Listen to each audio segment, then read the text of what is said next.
ഈ കൂളർ ഞങ്ങൾ ഫ്ലിപ്കാർട്ടിൽ നിന്ന് വാങ്ങിയതാണ് കേട്ടോ. അടിപൊളിയാണ്. ലിങ്ക് കിട്ടുകയാണെങ്കിൽ ഞാൻ കൊടുക്കാം കേട്ടോ. പിന്നെ ഞങ്ങൾ പോണത് വേറെ കിട്ടുമല്ല കേട്ടോ. അപ്പൂട്ടൻ്റെ കൂടെയുള്ള ഒരു നേപ്പാളി ഉണ്ട്. ആൾക്ക് ഹൈദരാബാദ് പോകണം. അപ്പോൾ ബസ് സ്റ്റാൻഡിൽ കൊണ്ടുപോയി വിടാൻ പോവുകയാണ് അപ്പൂട്ടൻ. അപ്പോൾ കൂടെ ഞങ്ങളും പോയി. ഈ ഓട്ടോ കണ്ടു ഞങ്ങൾ. ആ ഓട്ടോയിൽ എത്ര പേരാ നോക്കൂ. നമ്മുടെ നാട്ടിലൊന്നും ഇങ്ങനെ ഉണ്ടാവില്ലല്ലോ, ഷെയർ ഓട്ടോ എന്നാണ് കേട്ടോ പറയുന്നത്. പക്ഷേ നമ്മുടെ നാട്ടിൽ ഇങ്ങനെയൊന്നും കുത്തിത്തിരിക്കിയിട്ട് പോവില്ല. അപ്പോൾ ഇതാണ് താടിപത്രി ബസ് സ്റ്റാൻഡ്. അപ്പോൾ അവിടെ ആളേനെ ഇറക്കി വിട്ടു, ബസ് കയറ്റി കൊടുത്തു കേട്ടോ. എന്നിട്ട് ഞങ്ങളിതാ ഒരു ഐസ്ക്രീം കഴിക്കാമെന്ന് വിചാരിച്ചു. ഇവിടെ അടുത്തൊന്നും നല്ല ഐസ്ക്രീം കിട്ടില്ല. അപ്പോൾ അതുകൊണ്ട് തന്നെ ഞങ്ങൾ ഇവിടെ പോയിട്ട് കഴിഞ്ഞ വട്ടം കഴിച്ച ആ ഷോപ്പിൽ തന്നെ പോയി ഐസ്ക്രീം കഴിച്ചു കേട്ടോ. നല്ല ടേസ്റ്റാണ്. പക്ഷേ ഒരു ഐസ്ക്രീമിന് 50-60 റേഞ്ചാണ് കേട്ടോ വരുന്നത്. 3 വാങ്ങി. അതിൽ വേത് ഫുള്ള് കഴിച്ചിട്ട് അത് അപ്പോട്ടിന് കൊടുത്തു. ഞങ്ങൾ അവിടെ നിന്നിട്ട് തന്നെ കഴിച്ചു കേട്ടോ. ഇവിടെ വന്നതിന് ശേഷം കുറേ ഫുഡിനോട് നമുക്ക് കൊതി വരും ഗൈസ്.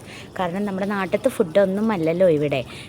പിന്നെ ഇപ്പോൾ നാട്ടിലത്തെ പോലുള്ള ടേസ്റ്റൊന്നും നമുക്ക് ഉണ്ടാക്കുമ്പോൾ കിട്ടില്ല ചില സമയത്ത് കേട്ടോ. അപ്പോൾ അത് കഴിച്ചിട്ട് പിന്നെ പോട്ടെ മോർ സൂപ്പർ മാർക്കറ്റ് കേട്ടോ. അവിടെ ഒരുവിധം സാധനങ്ങളൊക്കെ കിട്ടി. കേരള സ്റ്റൈലിൽ കുറച്ച് സാധനങ്ങളൊക്കെ കിട്ടും. അപ്പോൾ അതിൻ്റെ ഓപ്പോസിറ്റുള്ള കടയിലാണ് ഞങ്ങൾ കയറിയത് ഐസ്ക്രീം വാങ്ങാൻ. എന്നിട്ട് അവിടെ നിന്ന് ഐസ്ക്രീം കഴിച്ചിട്ട് ഞാൻ പോകുന്നത് കുപ്പിവള ഉള്ള കടയ്ക്കാണ് കേട്ടോ. എനിക്ക് കുപ്പിവള എന്ന് പറഞ്ഞാൽ ഭയങ്കര ഇഷ്ടമാണ്. അത് എല്ലാ പെൺകുട്ടികൾക്കും അങ്ങനെ തന്നെ ആയിരിക്കുമല്ലോ. കുറേ കുപ്പികളുണ്ട് കേട്ടോ. ഒന്നിന് അങ്ങനെ ഒരു ഡസന് 100, 120, 80 അങ്ങനെയൊക്കെ റേഞ്ചാണ് കേട്ടോ. അപ്പോൾ ഇതൊക്കെ ചെറുതായിരുന്നു. അപ്പോൾ ഇത്തിരി കൂടി വലുത് വേണം പറഞ്ഞു കേട്ടോ. അപ്പോൾ വലുതെടുത്തു.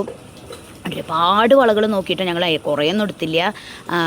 ബേബിക്കും എനിക്കും കൂടിയിട്ട് 2 ഡസൻ വള എടുത്തു കേട്ടോ. പിന്നെ എന്താ വെച്ചാൽ വേദുവിനെ വാശി പിടിക്കായിരുന്നു, വേദുവിനെ വള. പക്ഷേ വേദുവിൻ്റെ സൈസിലുള്ള വളകളൊന്നുമില്ല, കുഞ്ഞി വളകളൊന്നും അവിടെ കിട്ടാനില്ല.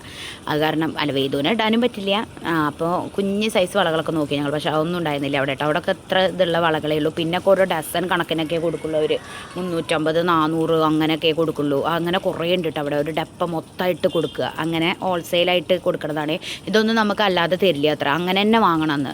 അപ്പോൾ അങ്ങനെയൊന്നും നമുക്ക് വാങ്ങേണ്ട ആവശ്യമില്ലല്ലോ. നമ്മൾ എപ്പോഴെങ്കിലും അല്ലേ വള ഇടുള്ളൂ. കുറേ വളകളുള്ള കടകളുണ്ട് എന്നാണ് ഇവിടെ പറയണത്. ഞങ്ങളിവിടെ അടുത്തൊക്കെ ചോദിച്ചിട്ടാണ് പോയത്. പക്ഷേ നമുക്ക് അങ്ങനെ അറിയില്ലല്ലോ ഇവിടുത്തെ ഏരിയാസ് ഒന്നും. ഈ ഒരു വള കട അപ്പോട്ടും കണ്ടുകൊണ്ട് ഞങ്ങൾ പിന്നെ അവിടെ കയറിയെന്ന് മാത്രം കേട്ടോ. എന്നിട്ട് ഇതാ കുറച്ച് വള വാങ്ങി. 1 ഡസനെ വാങ്ങിയുള്ളൂ കേട്ടോ. 2 ഡസനൊന്നും വാങ്ങിയില്ല.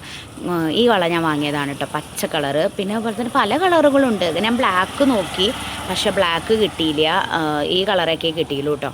പിന്നെ ഞങ്ങൾ അത് കഴിഞ്ഞിട്ട് നേരെ വീട്ടിലേക്ക് പോയിട്ടോ. ഭക്ഷണമൊന്നും കഴിച്ചില്ല.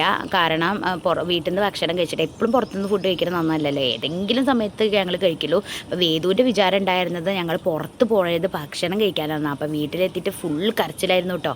അപ്പോട്ടെ പറഞ്ഞു ഞായറാഴ്ച കഴിക്കാമെന്നൊക്കെ കേട്ടോ. ഈ വള നല്ല ഭംഗിയില്ല, പക്ഷെ ഞാൻ അത് എടുത്തില്ല കേട്ടോ. ഇപ്പോൾ കാണുമ്പോൾ ഒക്കെ എടുക്കാൻ തോന്നുന്നുണ്ട്. അപ്പം വരുന്ന വഴിക്കുന്ന ഒരു ജ്യൂസ് വാങ്ങാൻ വേണ്ടി ഒരു ഫ്രൂട്ടി കേട്ടോ, 10 രൂപയുടെ ഫ്രൂട്ടി വാങ്ങി കൊടുത്തു കേട്ടോ.